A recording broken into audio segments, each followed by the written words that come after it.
Bonjour. Comment allez-vous? Bien.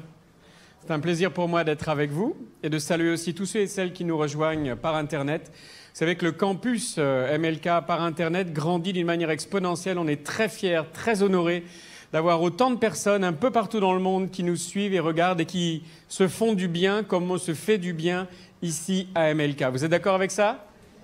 C'est extraordinaire. Alors c'est vrai que la vie dans l'Église est quelque chose qui est extrêmement important parce qu'on se nourrit, parce qu'on se ressource, parce qu'on y vient pour recevoir des réponses, on y vient aussi pour nettoyer son âme. Et après des moments de louange comme on vient de passer, waouh, ça fait du bien.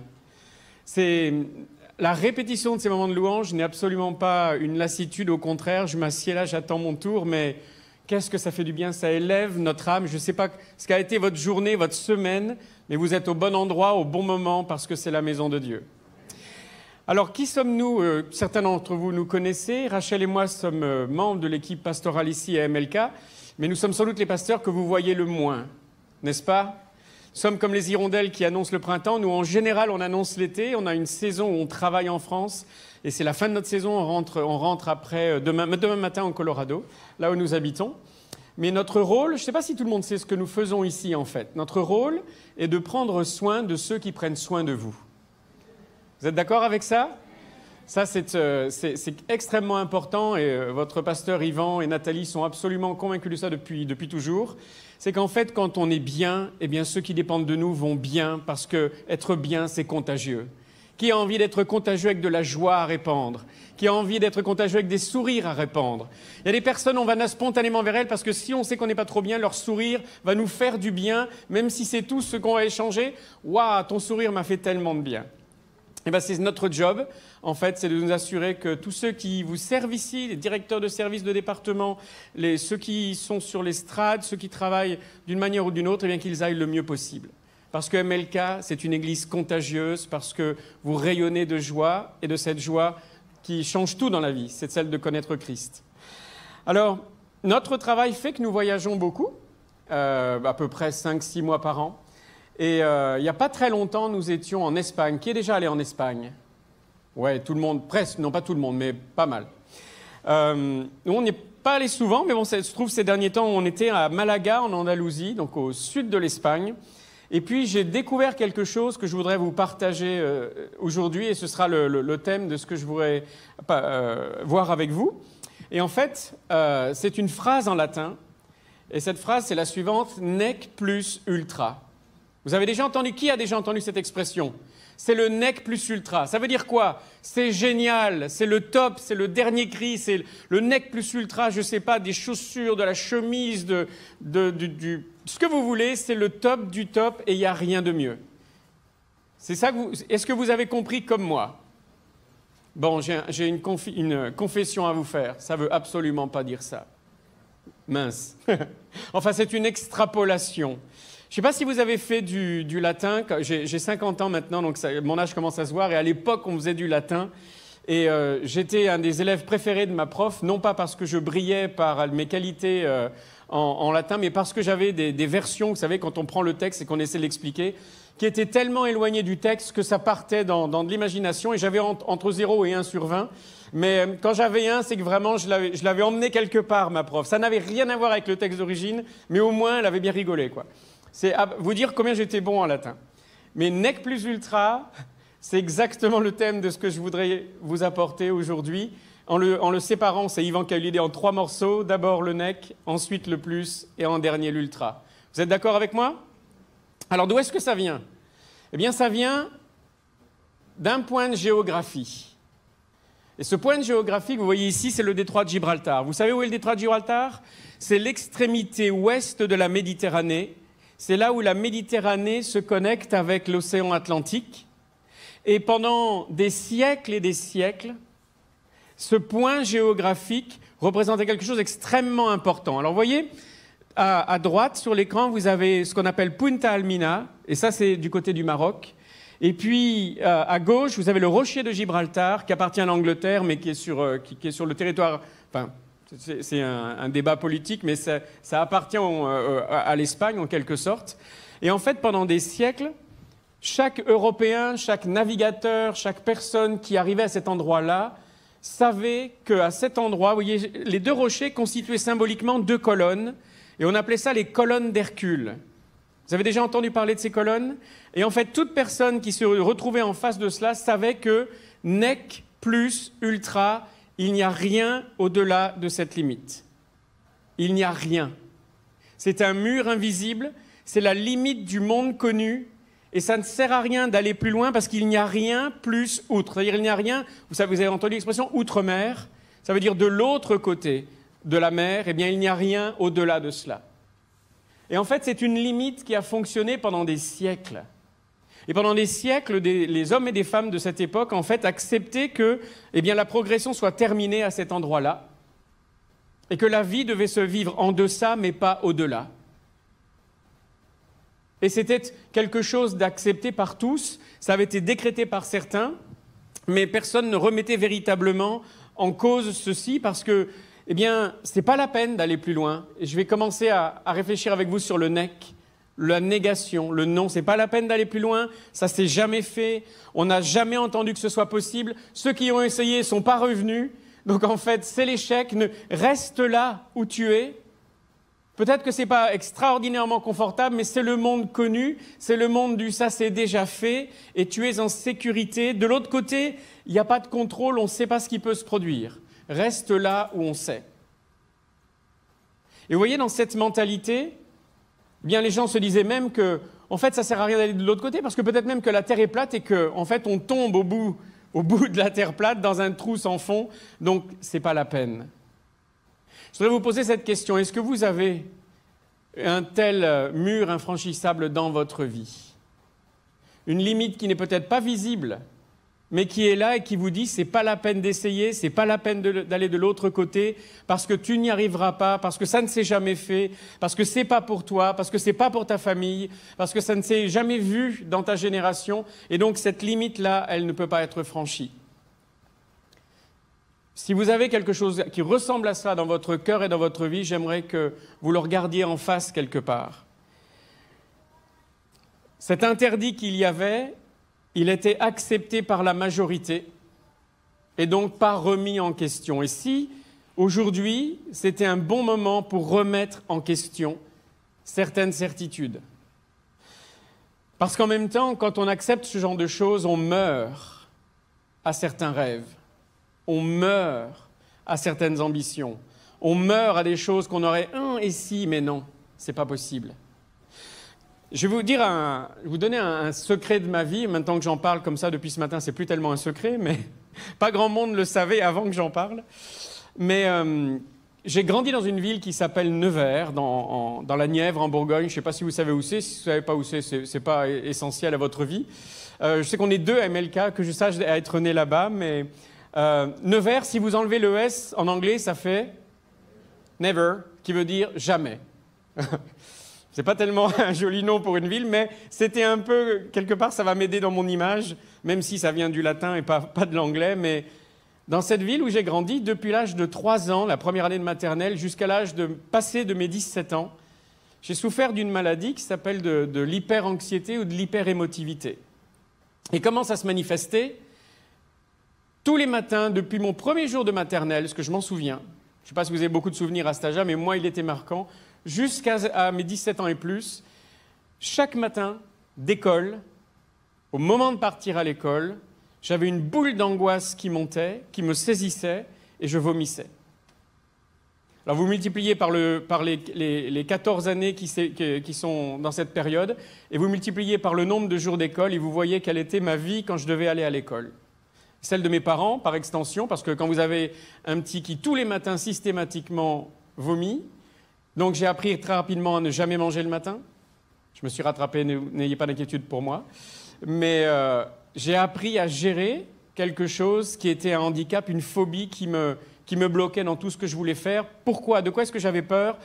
Eh bien d'avoir à parler ou à répondre à des questions que le maître ou la maîtresse ou le prof aurait, et d'avoir à me lever et à parler devant tout le monde. Et ça, c'est une phobie que je n'ai jamais réussi à maîtriser. Elle est partie quand j'ai vieilli, mais je ne l'ai pas maîtrisée. Alors maintenant, j'avance un petit peu. Après ma conversion, à un moment donné dans ma marche avec Dieu, Dieu m'a dit, écoute, voilà Eric, ce que je voudrais, c'est que tu deviennes prédicateur. Et moi, dans ma tête, je dis, dans le KGB, tout seul, là où... Non, en public. Il n'y avait pas pire chose que j'aurais pu entendre dans ma vie que ça. Ce n'est pas un appel qui m'a collé au plafond, certaines personnes en rêvent, moi c'était le pire cauchemar des cauchemars. Parce que m'adresser devant un auditoire, c'était quelque chose que je n'avais jamais maîtrisé de ma vie, depuis tout petit. C'était une impossibilité absolue, une peur absolue, c'était mes colonnes d'Hercule, je ne pouvais pas aller plus loin. J'ai été vulnérable avec vous, je le suis, c'était mes limites infranchissables, c'est quoi les vôtres ? À quoi est-ce qu'elles ressemblent ? Est-ce que vous en avez comme ça qui peut-être sont pires que les miennes ? Et j'aimerais te demander qu'est-ce que tu en as fait ? Et qu'est-ce que tu en fais aujourd'hui ? Est-ce que tu les as acceptés en te résignant, en te disant « c'est pas pour moi, de toute façon, ce sera jamais pour moi » et tu en fais un deuil ? Ou bien est-ce que peut-être tu pries encore pour ces limites tous les jours, chaque matin et tu te dis « Seigneur, enlève-les de ma vie ». Seigneur, tu vois comment ça me handicape et puis depuis toutes ces années que tu pries, eh bien, ces limites, elles sont toujours là. Vous croyez que Dieu délivre ? Amen. C'est une bonne réponse. Vous croyez que Dieu sauve et que Dieu guérit ?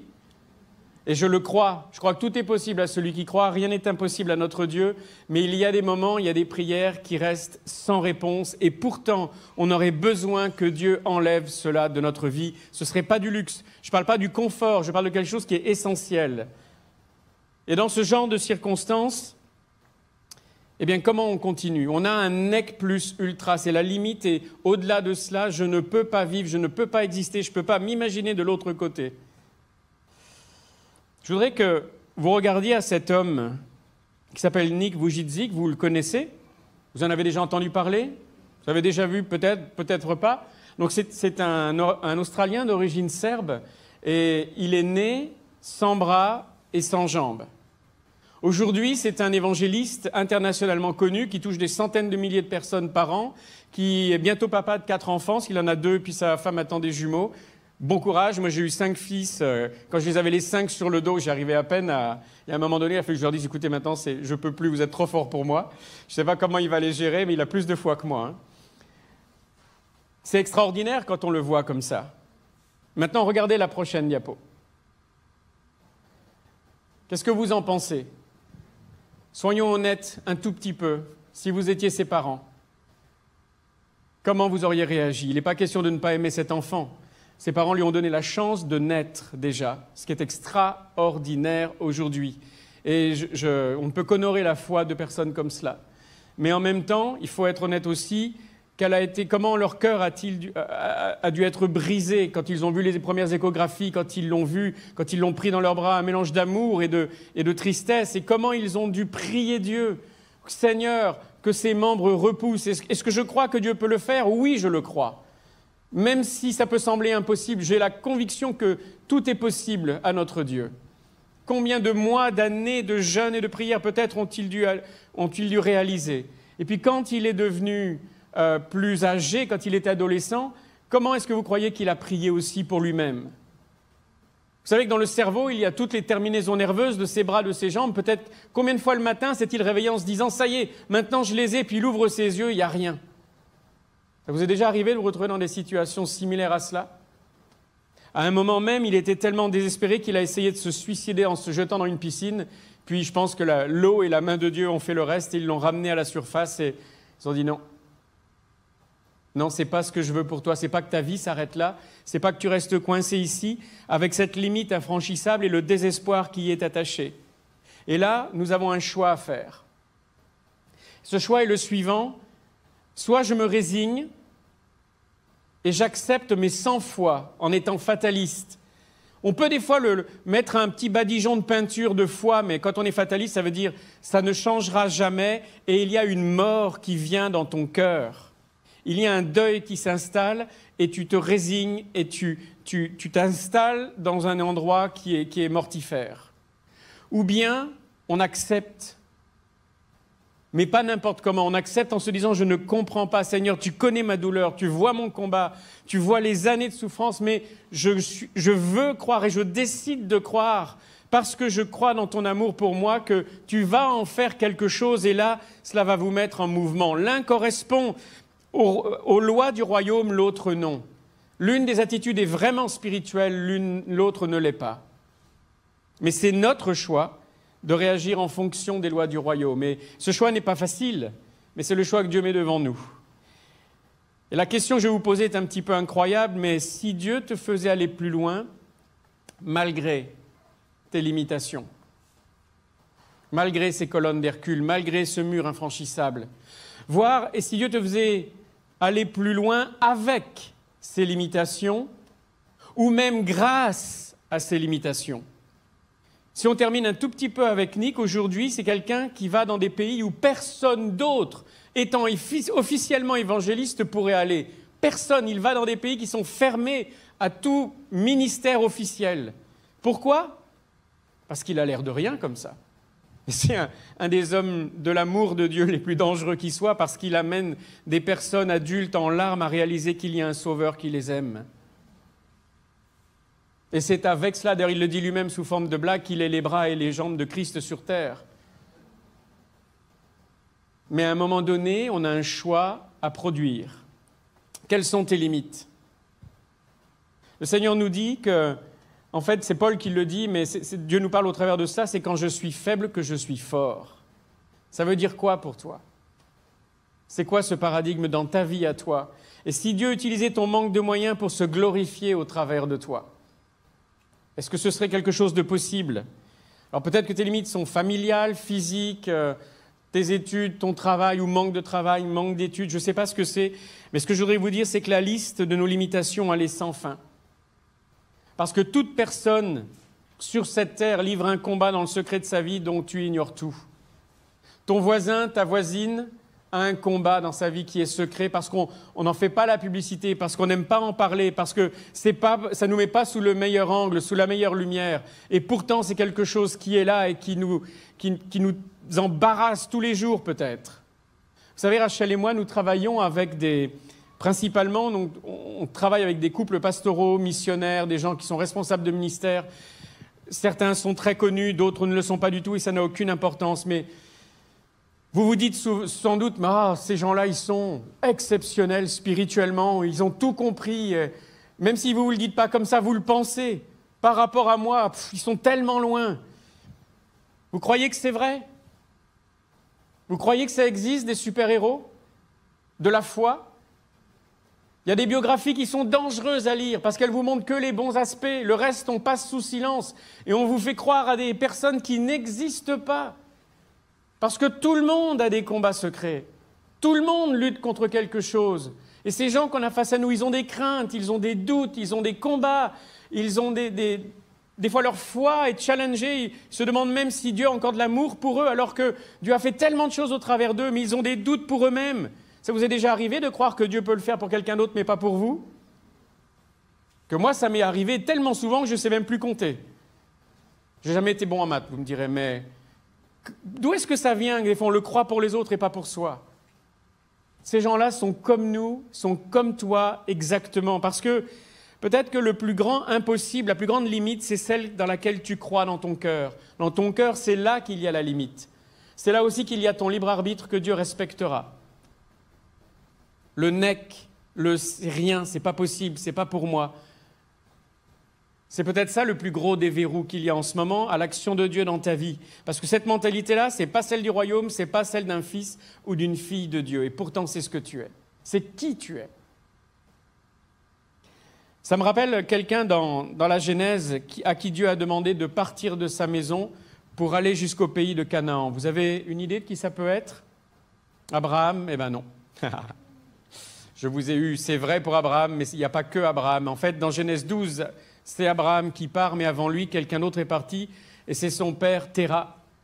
Son père est parti, puis à un moment donné, il a trouvé la ville de Charan, il s'y est arrêté, et il s'y est installé, et il y est mort. Mais ce n'était pas le pays de Canaan, ce n'était pas là où il devait aller. Il avait bien démarré, mais il s'est arrêté en chemin. Et la ville de Charan, le nom veut dire route. Et c'est vraiment incroyable, il s'est arrêté en route.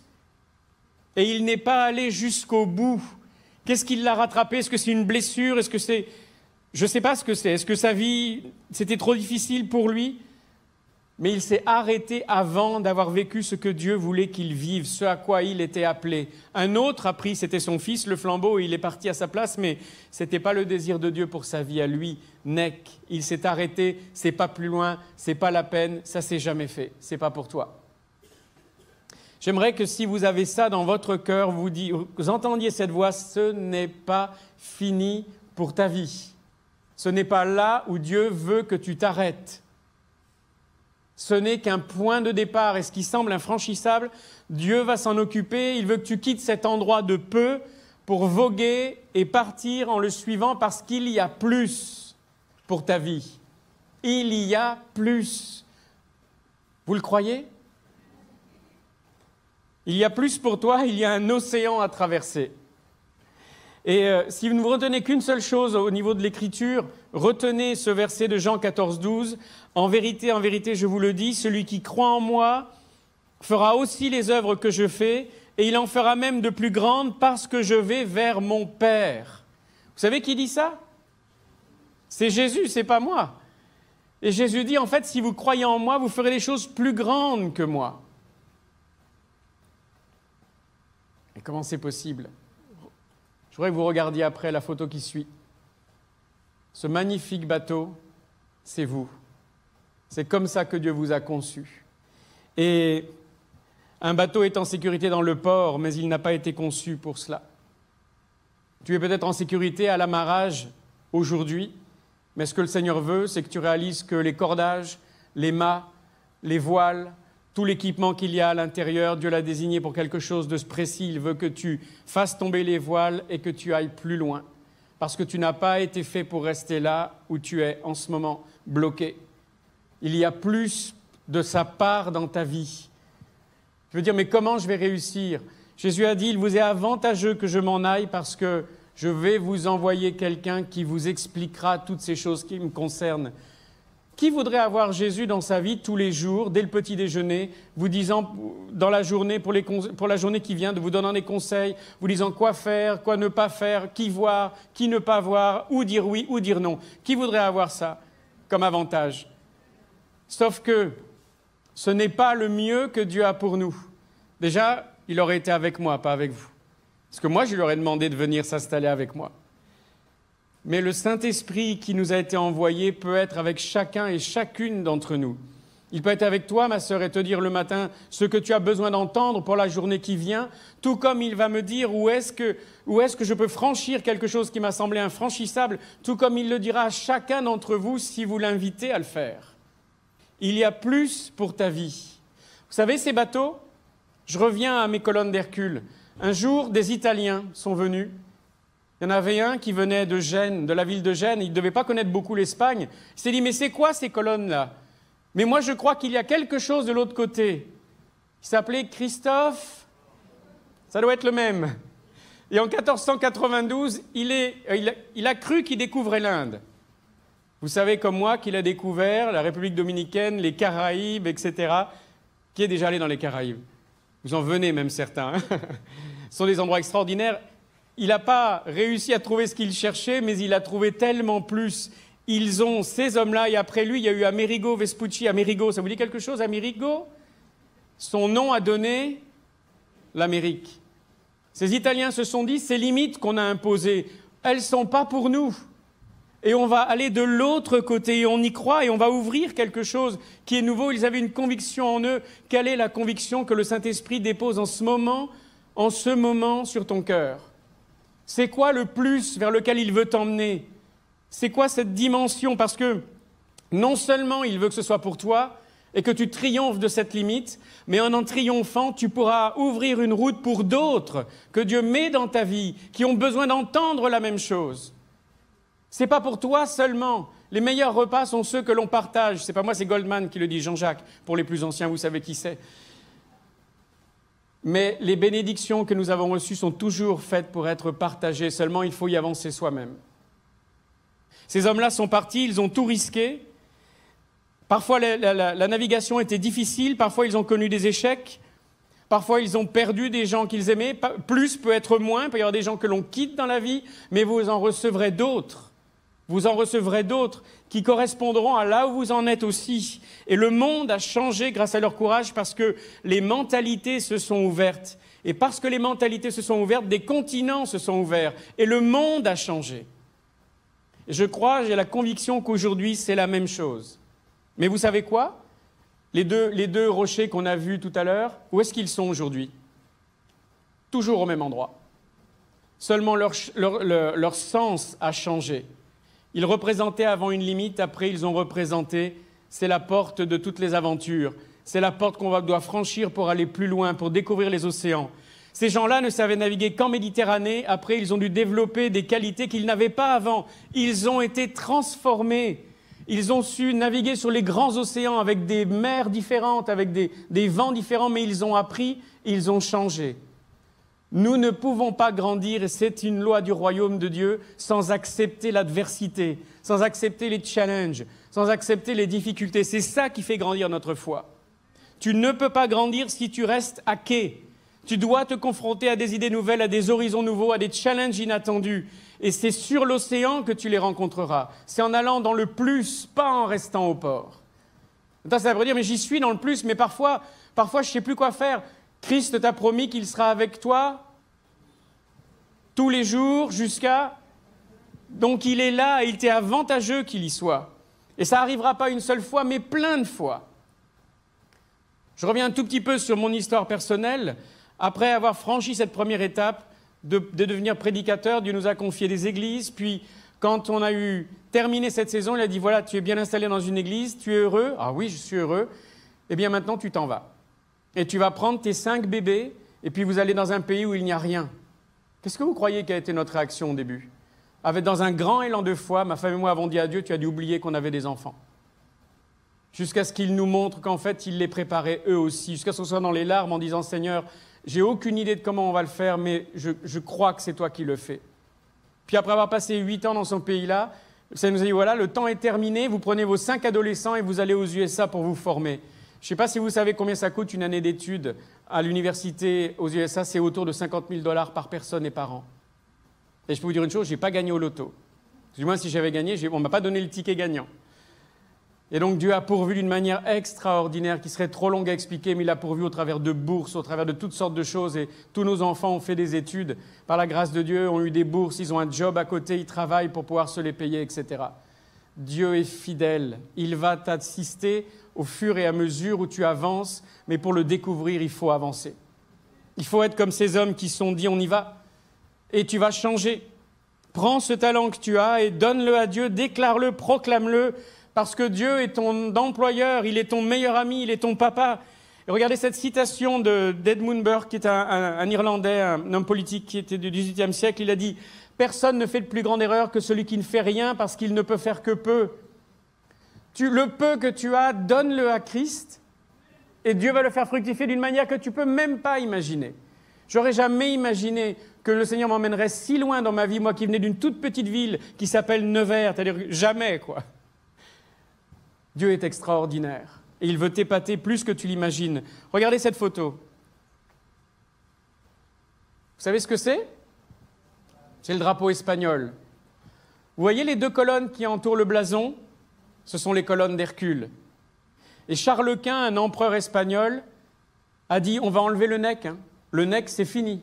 Sur une colonne, il y a marqué plus, sur l'autre, il y a marqué ultra. Maintenant, on va plus loin. Maintenant, c'est la devise de notre nation, on s'en va et on découvre ce qu'il y a pour nous de l'autre côté des océans. Et cette devise, ça doit être la nôtre. Plus ultra, parce qu'avec Dieu qui nous porte, ce n'était qu'un homme, mais avec Dieu qui nous porte en tant que son Église, découvrons le monde qu'il y a pour nous. Et c'est ma dernière partie. Ultra veut dire au-delà. Il y a un monde nouveau de possibilités pour chacun d'entre nous parce que nous sommes fils et filles du roi. Ce blason, c'est un blason de la royauté. Nous avons un roi qui est le plus grand. Et nous sommes ses fils et ses filles. Et nous avons ses gènes. Et nous devons aller plus loin parce qu'il est notre papa qui est allé plus loin. Quand j'étais à Malaga, comme je vous l'ai raconté en introduction, on était là-bas avec Rachel pour une rencontre missionnaire, et puis on était avec une agence missionnaire dont le département dont on s'occupait s'appelle les ministères de la place du marché. Vous ne trouvez pas que c'est un nom un peu bizarre? Qu'est-ce que c'est que ce truc? Je vais vous expliquer. Il y avait quelques pasteurs, quelques docteurs en médecine, mais ce n'est pas du tout eux qui étaient les plus nombreux. C'était des missionnaires, tous. Je vais vous dire leur profession. Il y avait des vendeurs de bois rares, des commerçants négociants en huile d'olive, un photographe, gérant d'hôtel, restaurateur, gestionnaire financier, enseignant, consultant en marketing, musicien, technicien, prof de gym, organisateur de voyage, retraité. Vous êtes reconnu dans une de ces professions? C'était des gens exactement comme vous et moi, vivant dans le monde, les pieds sur terre. Mais qu'est-ce que c'est qu'une place de marché? C'est là où on échange, là où on achète, là où on vend. Là aussi, on crée des relations, on discute, on rencontre des personnes. Et ces gens-là vont dans tous les pays du monde. Et c'est aujourd'hui la manière dont Christ répand la connaissance de son amour le plus et le mieux partout dans le monde. Imaginez les pays les plus fermés au monde. Je vous laisse imaginer lesquels ils sont. Et je peux vous assurer que j'ai rencontré des gens qui y vivent et qui sont les témoins de Christ là-bas. Vous savez que la France est un des pays les plus fermés à l'évangile dans les cœurs. Est-ce que vous croyez que la France a besoin de ces personnes-là? J'ai une bonne nouvelle pour vous. Ces personnes-là, c'est vous.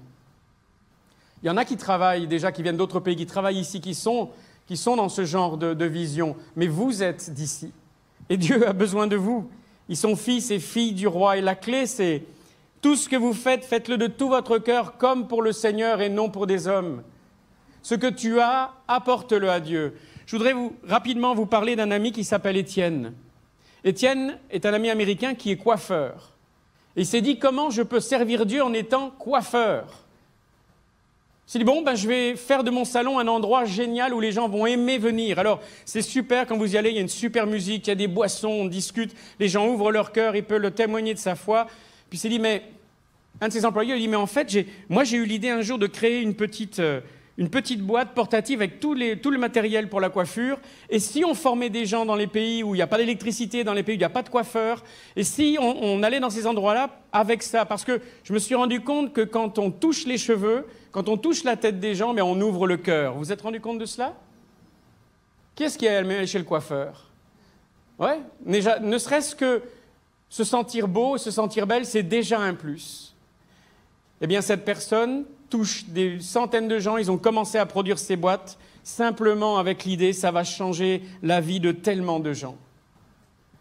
Tu as le pouvoir d'aller plus loin et de démarrer une vie qui soit nouvelle. Le champ est dehors. Ici, c'est juste un centre de formation. Vous avez déjà vu comment ça s'appelle? Des simulateurs de vol. Et les pilotes passent des centaines d'heures dans les simulateurs de vol pour se préparer au mauvais atterrissage, au terrible décollage, tout ce que vous voulez. À votre avis, ça servira à quoi d'investir des centaines de milliers d'euros dans leur formation si aucun d'entre eux ne prenait jamais un véritable avion entre les mains avec des vraies personnes dedans? Ce serait ridicule, n'est-ce pas? Vous êtes dans un centre de formation exceptionnel ici. Mais le but, ce n'est pas que vous restiez dans le centre de formation. Ne tournez pas le dos à votre champ. Le champ, il est à l'extérieur de ces murs. Le champ, il est là où Dieu vous a placé pour que vous soyez le sel de son royaume, la lumière de son royaume, et vous avez tout ce dont vous avez besoin en lui pour réussir à cette mission. Je vais m'arrêter là et simplement, dans cette conclusion, vous rappeler qu'il y a des limites qui semblent infranchissables aujourd'hui. Tout dépend le regard que vous posez sur elles. C'est un état d'esprit, un changement d'état d'esprit que Dieu veut en vous, parce que vous allez en avoir besoin à répétition. Chaque fois qu'une limite s'impose, le Seigneur veut que tu réalises, tu es son fils, tu es sa fille, tu as en toi son esprit, et il a la puissance dont tu as besoin pour te faire aller plus loin.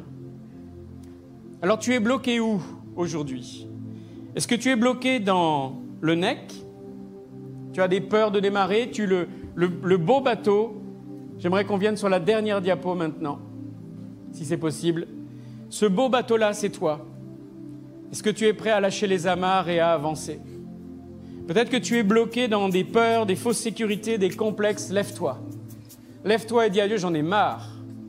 J'en ai marre de voir les autres partir et vivre des vies et moi rester à quai. Maintenant, lève-toi et dis, Seigneur, c'est fini. Aujourd'hui, je descends les voiles et je suis prêt à te suivre.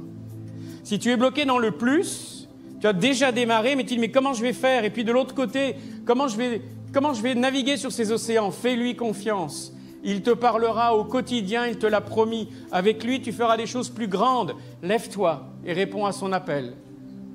Si tu es dans l'ultra, tu as déjà démarré, mais tu as des galères, tu as des vents contraires, tu ne sais pas comment construire des choses. Ça va dépendre de toi, les choses nouvelles. En fait, Dieu les a déjà pensées avant même que tu ne les abordes, que tu ne les découvres. Lève-toi et dépends de lui. Et tu vas voir des choses extraordinaires se produire. Ce serait dommage qu'un tel bateau reste à quai. Ce serait dommage que le monde ne soit pas impacté là où vous êtes. Il y a des tribus à Créteil et en dehors qui n'ont pas été atteintes. Moi, j'ai découvert des tribus qui n'avaient jamais vu de petits blancs comme moi avant. Il y a des tribus à Créteil, dans le show business, la police, les assistantes sociales, à l'éducation, chez les politiciens ici. Il y a tant de tribus où tu as un impact, où tu peux parler dans leur vie. Et ces tribus, elles ont besoin, quelles qu'elles soient, de te rencontrer. Et au travers de toi, de rencontrer Christ. J'aimerais vous appeler à vous lever maintenant et à répondre. Le véritable nec plus ultra, ce qui est le top du top du top, c'est que notre vie serve à Christ et que l'on voit le monde changer autour de nous grâce à ce qu'il a mis en nous. Soyez bénis.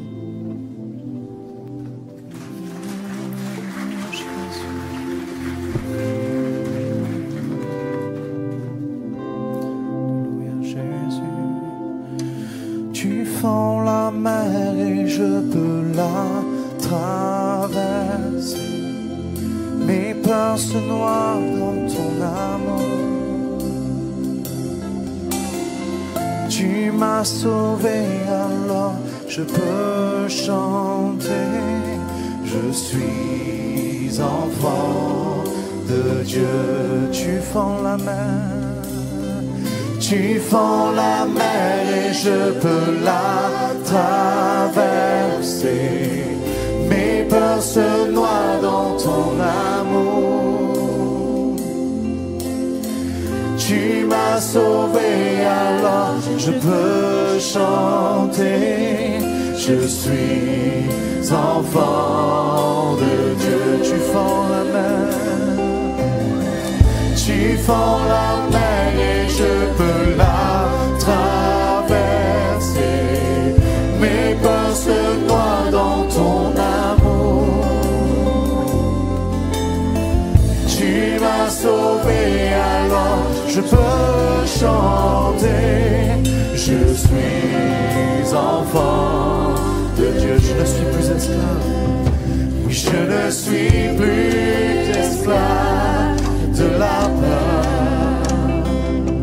Je suis enfant de Dieu.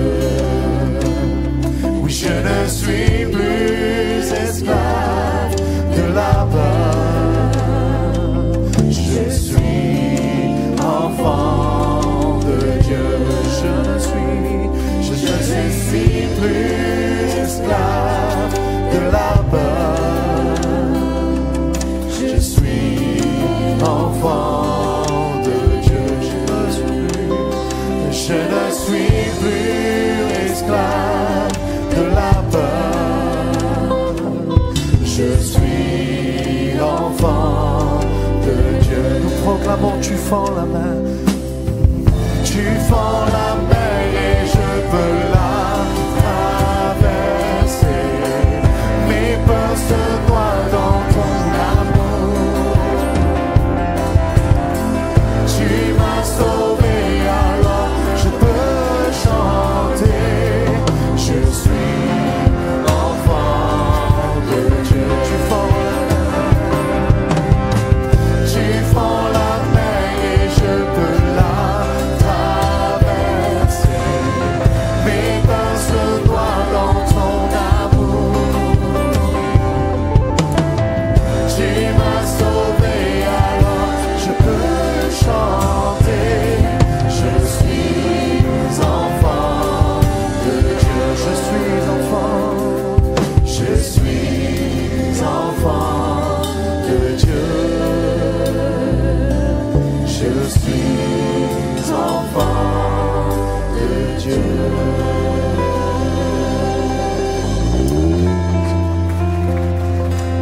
Amen. Tu dis à ton voisin, ta voisine, ne subis pas ta vie.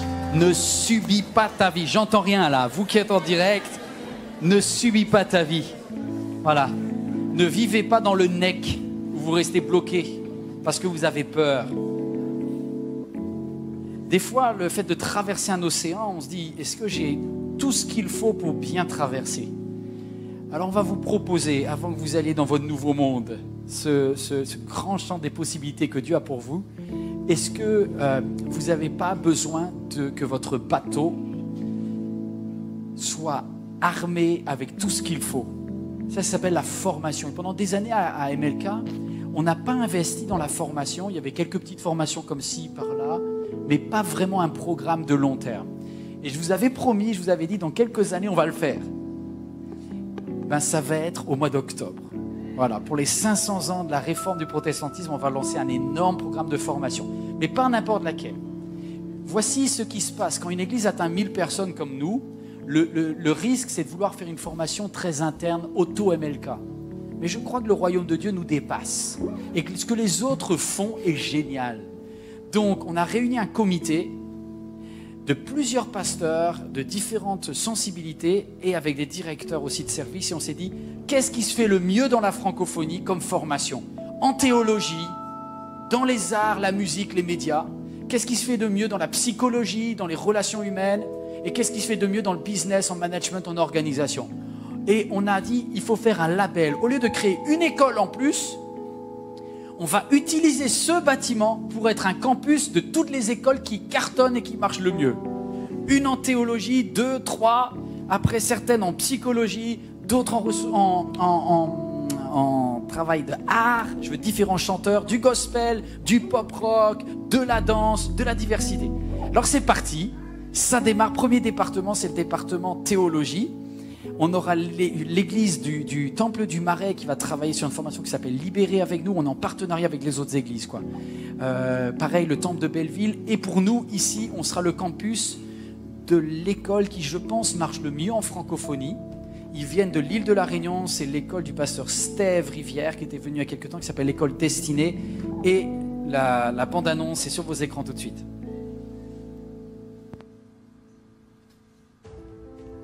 En Christ, nous avons tous une destinée qui apporte sa lumière dans les ténèbres, car il t'appelle à briller pour lui.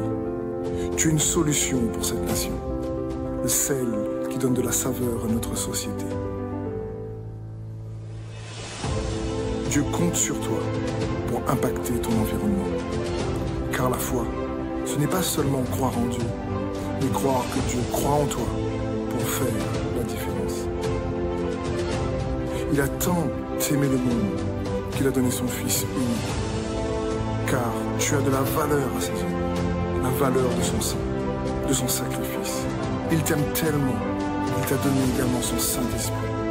Il te revêt de puissance pour faire la différence, pour amener la délivrance et la liberté autour de toi. Il ne nous a pas sauvés juste pour aller au ciel, mais pour amener le ciel. Il nous a dit de prier que son règne vienne, afin qu'il soit fait sur la terre comme au ciel. C'est ce qu'il veut faire au travers de toi. Deviens un libérateur de son règne dans toutes les sphères de la société. Beaucoup de gens attendent de goûter au Christ qui est en toi. Alors, est-ce que tu oses relever le défi? Est-ce que tu es prêt à vivre une vie qui compte? Une vie qui brille et qui impacte la société pour la gloire de son nom. Et quand vous voyez le mot Paris, c'est nous. Donc on va être le campus ici en France, à Paris. Ça sera ici, ça sera dans ce bâtiment MLK. Donc l'école destinée, ça va nous former avec un petit corpus théologique. Et après, c'est découvrir les talents, les dons que Dieu a pourvus. Et ça, c'est parti, ça démarre au mois d'octobre. Alors, vous allez me dire, mais comment ça va s'organiser? Où est-ce qu'il faut s'inscrire? Combien ça coûte, etc. Alors, pour toutes les formations qui auront lieu, il y a des prix différents. Pourquoi? Parce que ce n'est pas nous qui les faisons. Nous, on met à votre disposition toutes les meilleures formations qui existent. Et donc, vous vous inscrivez et c'est l'école destinée qui va gérer le financement. Là, pour information, cette école, c'est le même prix partout dans le monde. Quand ils ont un campus. C'est 79 € là, par mois. Donc c'est pour tout un gros week-end de formation vendredi et samedi. Ça, c'est si vous avez à cœur cette école. Mais il y aura plusieurs autres écoles en fonction de ce qui est le plus dans votre ADN, dans votre personnalité. Vous comprenez? Chacun va pouvoir se former pour développer les dons, les talents et les mettre au service des autres. Donc les inscriptions commencent aujourd'hui. Il n'y a que 200 places. D'après ce que j'ai entendu, ça s'inscrit très très vite parce que c'est une très bonne école. Donc ça démarre au mois d'octobre avec un week-end par mois pour l'école Destinée. Ceux qui aiment la danse, ça c'est Destinée Dance School. C'est gratuit pour cet été. Il y a un teaser avec une formation gratuite cet été. Bref, on va multiplier les possibilités de formation. C'est clair? C'est clair? Vous êtes tous. Eh bien écoutez, maintenant ce que je vous souhaite, c'est formez-vous et découvrez votre nouveau monde. Que ça soit de l'ultra pour vous. Merci pasteur Eric. Merci pour ce beau message. Je veux que vous viviez une vie ultra palpitante. Cher ami, j'espère que ce message vous a fait du bien et que Dieu vous a parlé pendant que vous regardiez cette vidéo. Vous avez décidé de vous approcher de lui. N'hésitez pas à aller plus loin. En tout cas, si vous passez en région parisienne, vous êtes le bienvenu ici à MLK à l'un de nos 5 cultes. Si vous désirez nous suivre sur églisemlk.fr, vous aurez accès à tous nos messages. Également sur la chaîne YouTube ou encore sur Facebook. Vous êtes le bienvenu à chaque fois. C'est un plaisir de vous recevoir. À très bientôt, j'espère. Merci.